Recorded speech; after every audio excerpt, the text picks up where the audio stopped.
So hello बच्चों, welcome है आपका एक बार फिर से आपके ट्यूटर आशुतोष के साथ। तो लास्ट की वीडियो में हमने वैलेंस बैंड थ्योरी के बारे में पढ़ लिया था और डिफरेंट टाइप्स के बैंड्स के बारे में पढ़ लिया था। इस वीडियो में हम classification of solid on the basis of bands theory के बारे में पढ़ेंगे। तो देखिए, स्टार्ट करते हैं।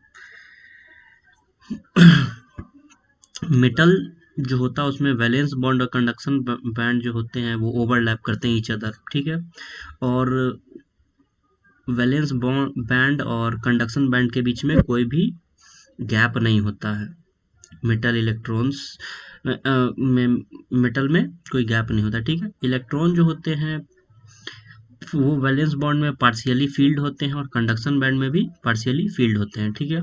अब देखिए, इंसुलेटेड में जो होता है वो वैलेंस बॉन्ड जो होता है कंप्लीटली फील्ड होता है और कंडक्शन बैंड में इम्पटी होता है। और बैंड गैप जो होगा वैलेंस बैंड और कंडक्शन बैंड में वो 3 इलेक्ट्रॉन वोल्ट ज़्यादा होगा। और due to the lack of electron in conduction band insulator due to the lack of electron in conduction band insulator जो होते हैं बैड कंडक्टर ऑफ इलेक्ट्रिसिटी होते हैं। तो ये आपसे अगर क्वेश्चन पूछा जाए कि इंसुलेटर जो है बैड कंडक्टर ऑफ इलेक्ट्रिसिटी क्यों है, तो साफ जवाब यही है कि कंडक्शन बैंड में इलेक्ट्रॉन्स का लैक ऑफ इलेक्ट्रॉन्स के कारण ही conductor insulator bad conductor of electricity है। अब देखिए, सेमी कंडक्टर में तो एक 0 केल्विन पे जो होता है कंडक्शन बैंड इम्पटी होता है और वैलेंस बॉन्ड जो होता है वो बैंड गैप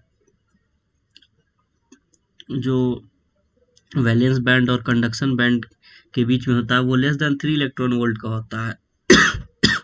तो अगर रूम टेम्परेचर पे कुछ इलेक्ट्रॉन्स को जो वैलेंस बैंड से कंडक्शन बैंड में जंप कर जाते हैं, इसीलिए सेमी कंडक्टर जो होता है वो स्मॉल कंडक्टिविटी एक्वायर करता है रूम टेम्परेचर पे।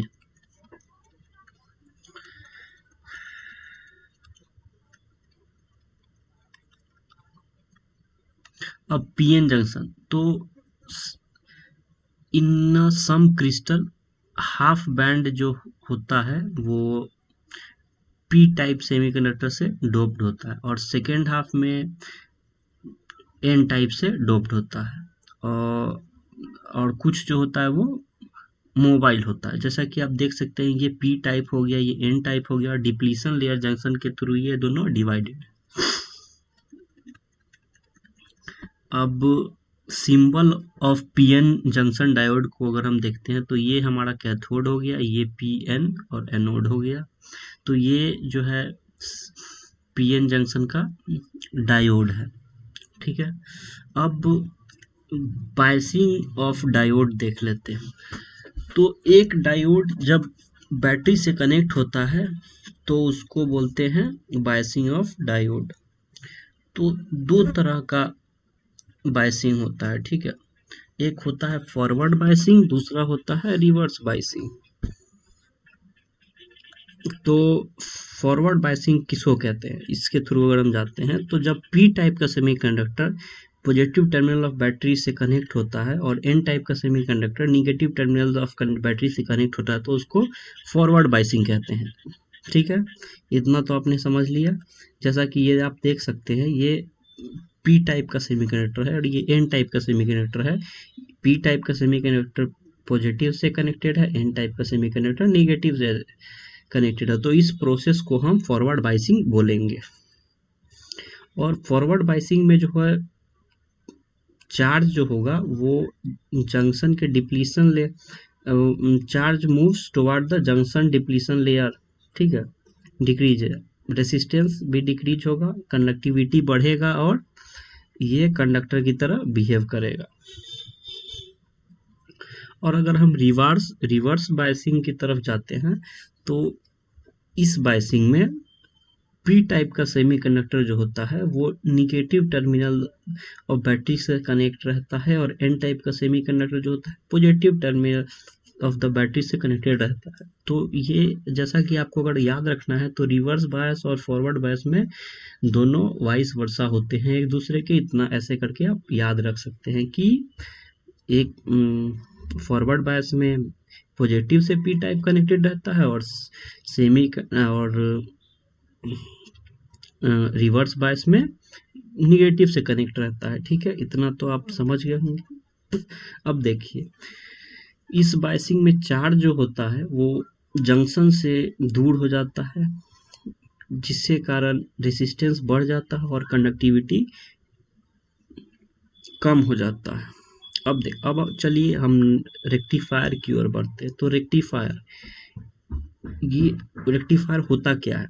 ठीक है, तो it is the process in which AC converted to DC, which is known as rectification, and the device is known as rectifier। तो एक रेक्टिफायर जो होता है, रेक्टिफिकेशन को पहले हम जानते हैं, उसके बाद हम रेक्टिफायर को जानते हैं। तो रेक्टिफिकेशन जो प्रोसेस होता है उसमें AC जो होता है वो DC में कन्वर्ट हो जाता है। ठीक है, उसको हम रेक्टिफिकेशन बोलते हैं। और जो डिवाइस जो नोन होता है, इसमें जो डिवाइस यूज होता है उसको हम रेक्टिफायर बोलते हैं।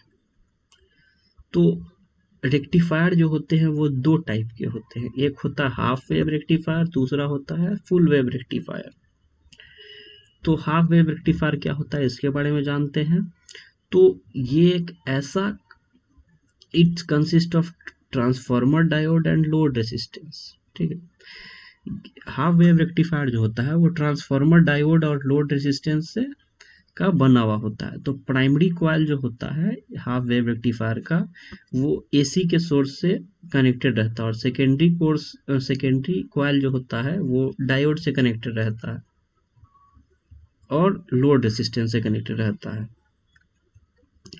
तो जब डायोड फॉरवर्ड बायस के लिए फर्स्ट हाफ साइकिल में एसी का आउटपुट ऑब्टेन होता है और सेकेंड हाफ साइकिल में एसी डायोड रिवर्स बायस में, और ये कोई आउटपुट नहीं देता है। तो ये आप देख सकते हैं, ये एक ट्रांसफार्मर है, ये इनपुट है, ये आउटपुट है। अब हम फुल वेव रेक्टिफायर के बारे में, तो ये दो डायोड का ये transform it consist of transformer, two diode and load resistance. तो ये जो होता है वो ट्रांसफार्मर, टू डायोड और एक लोड रेसिस्टेंस का बना हुआ होता है। तो जब पहला डायोड फॉरवर्ड बायस में होता है, सेकेंड डायोड रिवर्स बायस में होता है, तो फर्स्ट डायोड आउटपुट देता है, लेकिन सेकेंड हाफ साइकिल में सेकेंड डायोड फॉरवर्ड बायस में होता है और फर्स्ट डायोड रिवर्स बायस में होता है। और सेकेंड डायोड जो होता है वो आउटपुट सेकेंड हाफ साइकिल में देता है, जबकि फर्स्ट हाफ साइकिल में नहीं देता है। तो जैसा कि हम फिगर के थ्रू देख सकते हैं, ये आउटपुट हमें ऐसे मिलेगा। ठीक है,